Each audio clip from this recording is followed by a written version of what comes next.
오늘의 주요 뉴스입니다. 주택가 인근 담장에 균열이 생기고 구멍이 뚫리는 등 안전이 우려되는 상황이지만 관리 주체인 철도정비창은 예산이 없어 철거가 불가능하다는 입장인데요. 주민들의 불안감은 커지고 있습니다.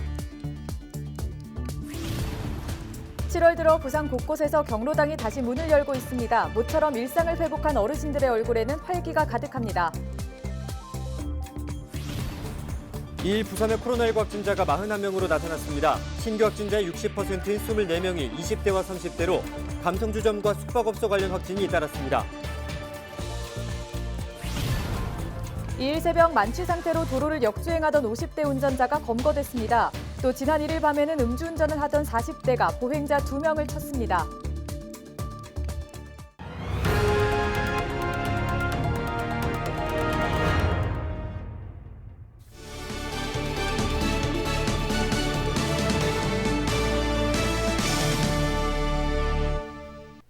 여러분 안녕하십니까? 헬로티비 부산 뉴스입니다. 최근 광주에서 철거 중이던 건물이 무너져 9명이 숨지는 안타까운 사고가 발생해 정부 차원의 점검이 진행됐었는데요. 붕괴 위험이 있다는 민원에도 예산 타령만 하며 방치되는 곳도 있습니다. 당연히 주민들은 사고 위험에 고스란히 노출되고 있습니다. 보도에 김한식 기자입니다. 한눈에 봐도 위험스럽게 보이는 콘크리트 구조물.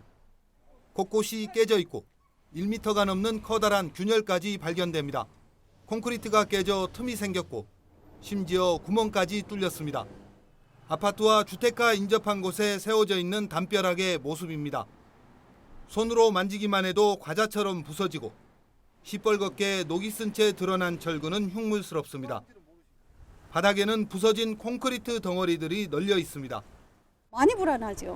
많이 불안하죠. 입주민들이 늘상 하는 이야기가 이거 불안한데 어떻게 했으면 좋겠냐. 빨리 이제 태풍이 오기 전에 해결을 해야 되지 않겠냐. 점차적으로 이게 저기 벽이 떨어지는 거예요. 최근에 많이 떨어졌어요. 그래서 우리 여기서 보면 벽도 딱 안 골라요. 안 고르고 뭔가 이렇게 앞으로 넘어질 듯한. 붕괴 전 발생하는 전조 현상도 보이고 있습니다. 담장 일부가 이처럼 불룩 튀어나왔고 곳곳에 균열이 생겼습니다. 또 상단부는 도로 쪽으로 아예 기울어져 있습니다. 담장 양쪽 끝에 위태롭게 쌓여 있는 블록. 지난해 태풍 당시 무너지고 일부가 남아있는 겁니다. 주민들의 불안감이 단순한 우려가 아닐 수 있다는 겁니다. 둘렁둘렁 해가 겁이 났지. 그런데도 태풍이 쉐리 불어보니까 그만 쫙 됐거지. 쫙 태풍이 불었는 거 같은 게 이게 왜끔 우리도 어디다가 이걸 신고를 해야 되나. 관리 주체인 철도정비창 관계자는 예산이 없어 담벼락을 철거하지 못한다고 밝혔습니다. 다만 위험 요소를 제거하고 안전 조치를 시행하겠다고만 답변했습니다. 하지만 그 조치가 언제 이루어질지도 미지수입니다. 부산은 주말부터 최대 100mm의 비와 강한 바람까지 예보됐습니다. 여기에 앞으로 태풍의 영향까지 받을 것으로 예상돼 주민들의 불안감은 더욱 커지고 있습니다. 헬로티비 뉴스 김한식입니다. 7월 들어 부산에서도 경로당들이 속속 문을 열고 있습니다. 아직 지켜야 할 것들이 많지만 모처럼 일상을 회복한 어르신들의 얼굴에는 활기가 가득합니다. 안수민 기자의 보도입니다.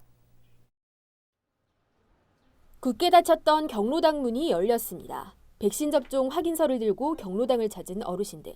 발열 여부를 확인하고 출입 명부를 쓰고 손 소독까지 마친 뒤 반가운 얼굴을 마주합니다. 이렇게 뭐 오래간만에 만났어요. 네. 재미나게 프로그램도 하고 네네네. 그래 잘 지냈으면 좋겠어요. 소소한 일상의 이야기를 나누고 함께 둘러앉아 TV도 시청하고 완벽하진 않지만 코로나 이전의 일상을 되찾은 어르신들의 얼굴에는 활기가 가득합니다. 참 너무 반갑고 고맙고 좋습니다. 앞으로 빨리 회복이 되어가지고 우리가 좀 모이고 더 재미난 그걸 했으면 좋겠습니다. 경로당이 다시 문을 열 수 있었던 건 백신 접종 덕분입니다.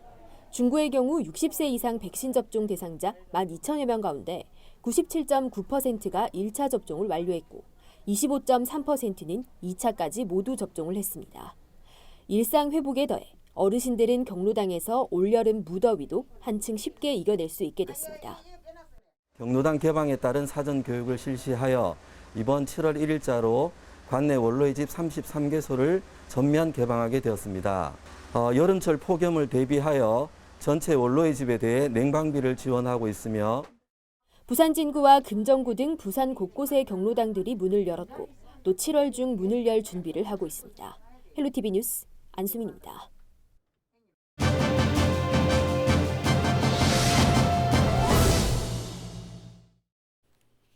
네, 거대한 송전탑이 있는 지역의 주민들은 오래전부터 건강과 생활권을 침해받고 있다는 주장을 해왔는데요.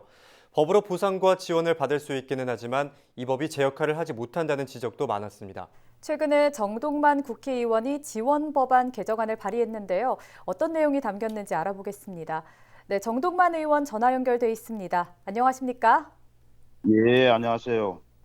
네, 송전탑 인근 주민들은 보상이나 지원을 받을 수 있는데도 그동안 미흡했다고요? 예, 그 송주법에 의거해서 주민 지원 사업이 실시되고 있는데 저희 기장에서는 그 정관 LH 5단지를 포함해서 일부 지역에서 지원 사업이 시행 중입니다.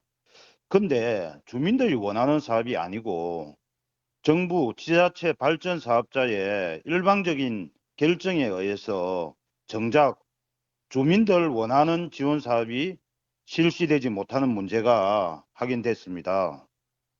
아파트 주민들 그 필요한 물품이 있는데 해물 지원을 그 해결해 달라는 요구가 있었는데 그 규정이 없다 보니 지원이 안 돼서 힘든 부분이 있었습니다.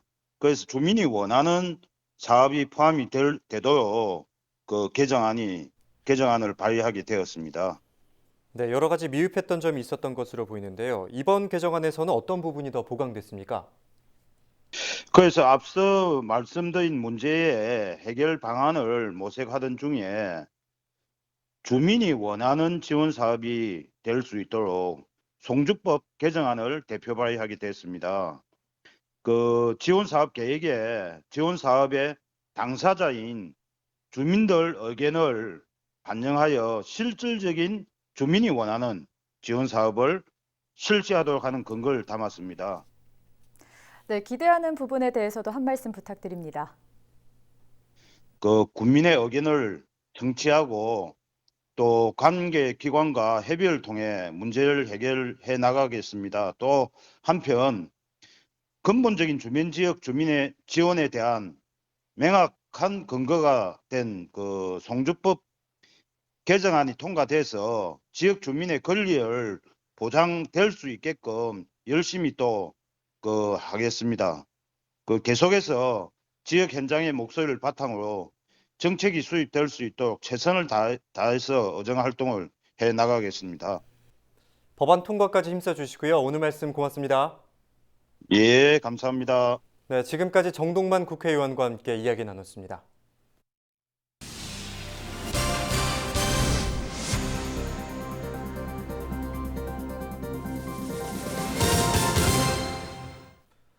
결혼 예물 같은 귀금속 제품을 구입할 때 많은 분들이 골드테마 거리를 찾습니다. 서울 종로를 제외하면 전국 최대 규모라고 하죠. 부산시로부터 귀금속 특화 전문 시장으로 지정되기도 했는데요. 귀금속 시장의 명맥을 이어가는 상인들의 이야기를 영상에 담았습니다.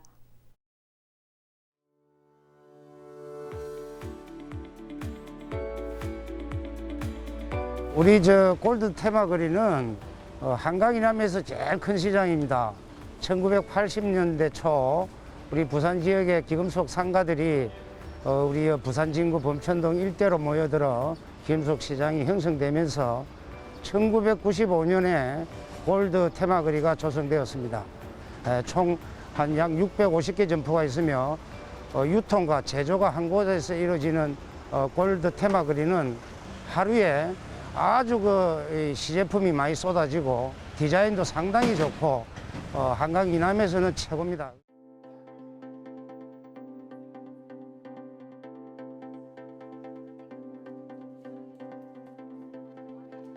과거에는 손님들 많았었어요. 꼭 옷을 구매를 하지 않더라도 어떤 좋은 제품들이 있나, 어떤 새로운 상품들이 있나 해가지고 코로나 때문에 바깥 활동이 어렵다 보니까는 이제는 꼭 필요하신 분들, 꼭 필요한 고객들, 그런 분들이 많은 것 같아요.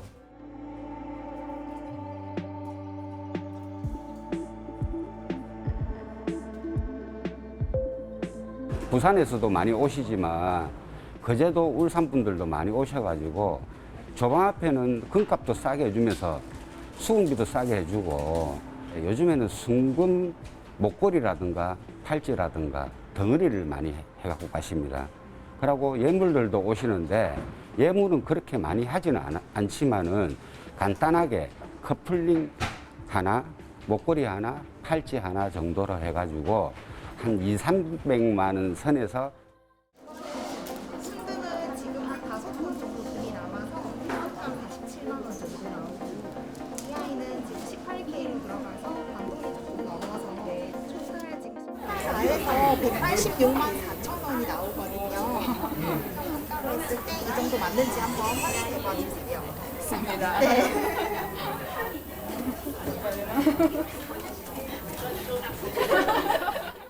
범일동의 골드 테마거리가 금이 한국 제일 유명하고 싸게 잘 쳐준다고 해서 금 좀 팔려고 나왔어요. 이거는 그냥 어렸을 때 연애했던 그때 받은 반지나 이거는 친구들끼리 그냥 했었는데 지금 안 써서 엄마 시계줄 이런 것들 집에서 그냥 묵혀만 있던 걸 놔두면 뭐 안 쓰니까 목돈 한번 만들어 보고자 나왔습니다.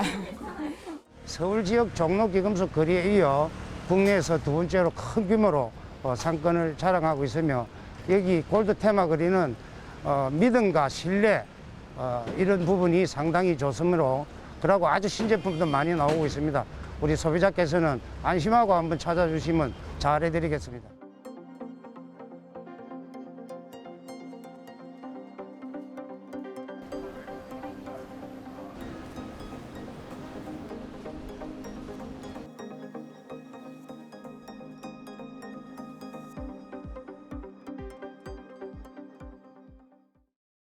다음 소식입니다. 2일 부산의 코로나19 확진자가 41명으로 나타났습니다. 확진자 중 24명인 60% 이상이 20대와 30대로 이들이 이용한 주점과 숙박업소 관련 확진이 잇따랐습니다. 지난 22일과 26일 서울 확진자가 다녀간 감성주점을 같은 시간에 이용한 부산 거주자와 대전 거주자 각각 1명이 추가로 확진됐고, 또 다른 서울 확진자가 다녀간 감성주점에서도 이용자 2명이 양성 판정을 받았습니다. 지금까지 주점 관련 확진자는 모두 15명입니다. 부산시는 타 지역 방문객들로 인한 감염이 확산됨에 따라 2일 서면 일원에서 현장 점검을 벌이는 등 업소들의 방역수칙 이행 여부를 지속적으로 점검할 계획입니다. 2일 새벽 2시쯤 술을 마시고 운전을 하던 50대 A씨가 경찰에 붙잡혔습니다. A씨는 만취 상태에서 기장군의 한 도로를 역주행하다 순찰 중인 경찰을 피해 도주하다 검거됐습니다. 검거 당시 A씨의 혈중 알코올 농도는 면허 취소 수준으로 측정됐습니다. 이보다 앞선 지난 1일 오후 9시쯤 술을 마시고 운전을 하던 40대 B씨가 보행자 2명과 충돌했습니다. 이 사고로 60대 여성 C씨가 다쳐 인근 병원으로 이송됐으며 B씨의 혈중 알코올 농도는 면허 취소 수준으로 나타났습니다. 부산 지역화폐 동백전의 캐시백 지급 한도가 기존 월 3만 원에서 월 5만 원으로 확대됐습니다. 또한 개인별 월 충전 한도는 30만 원에서 50만 원으로 늘었고, 월 발행 한도도 1,000억 원에서 1,400억 원으로 확대됩니다. 부산시는 하반기 캐시백 확대를 시작으로 명절 등 특정 기간 전통시장에서의 캐시백 추가 지급이나 특화 상품 개발 등 지역화폐를 활성화하기 위한 다양한 혜택을 추진한다는 계획입니다. 2021 코로나 위기관리 글로벌 공모대회에서 동구청이 종합대응 분야 대상을 수상했습니다. 동구청은 지역 기초단체 최초로 감염대응팀을 신설하고 주민이 참여하는 잠시 멈춤 기간 운영, 또 백신 접종 센터를 건립한 점이 좋은 평가를 받았습니다. 또 민관 합동 동시방역의 날 운영과 지속 가능한 방역 체계를 구축한 점도 인정을 받았습니다. 오늘 저희가 준비한 소식은 여기까지입니다. 함께해 주신 여러분 고맙습니다.